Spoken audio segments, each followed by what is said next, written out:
written is wrong. Back then, a lack of reliable communication led to errors, as did suppositions and stories told by those with their own agendas. But even now, facts I've taken from the coroner's inquest, typed up from handwritten notes by forensic anthropologist Andrea Simmons, transcribed from contemporary witnesses and thus accurate, are misrepresented in newspaper and magazine articles, not to mention on websites.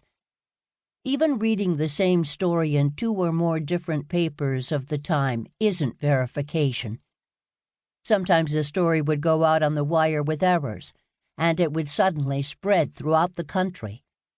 Large papers in big cities that could send their reporters to Porte, and local papers near where the crimes occurred often excelled in their coverage, others less so. Researching this book, I also relied on historians and scientists who tend not to make speculative judgments. I cross-referenced newspaper sources and read interviews with those still alive when such books as The Truth About Belle Gunness by Lillian Della Torre, a noted crime writer so famous and respected that her obituary appeared in the New York Times, were researched and written. For more about the missing men and women, I read the papers from the towns where they lived, as they often did extensive stories, including interviews with the grieving families, and contacted the local libraries and historical societies to dig for more information. While this story is written as narrative nonfiction, any material within quotation marks or set as an excerpt has been verified as the exact words spoken or reported. Belle liked to write letters. It was how she lured men to her farm. I've read the letters still in existence that were translated from Norwegian, provided to me by journalist Ted Hartzell, who came into their possession years ago.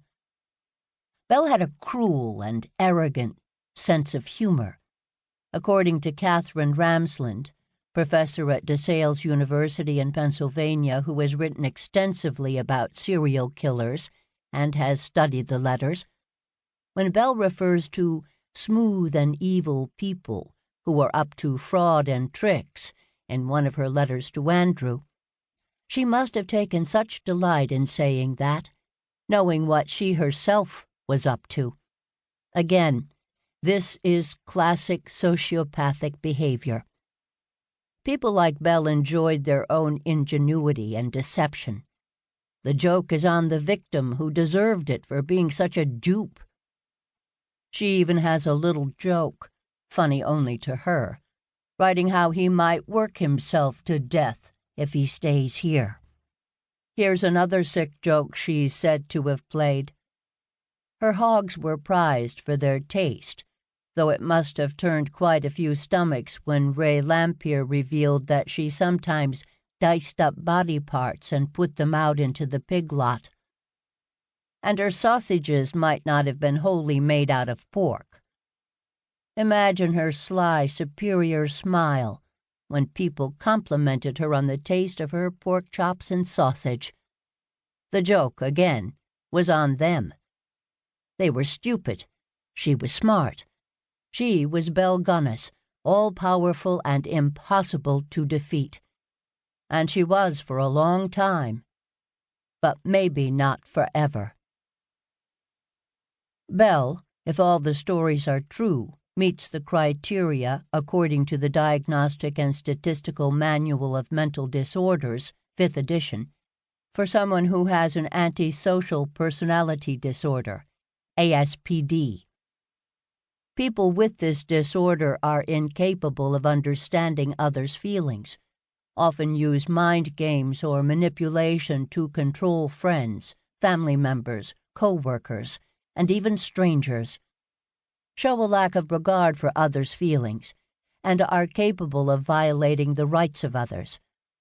Other characteristics of ASPD that fit with what we know of Belle include doesn't respect social norms or laws, consistently breaks laws or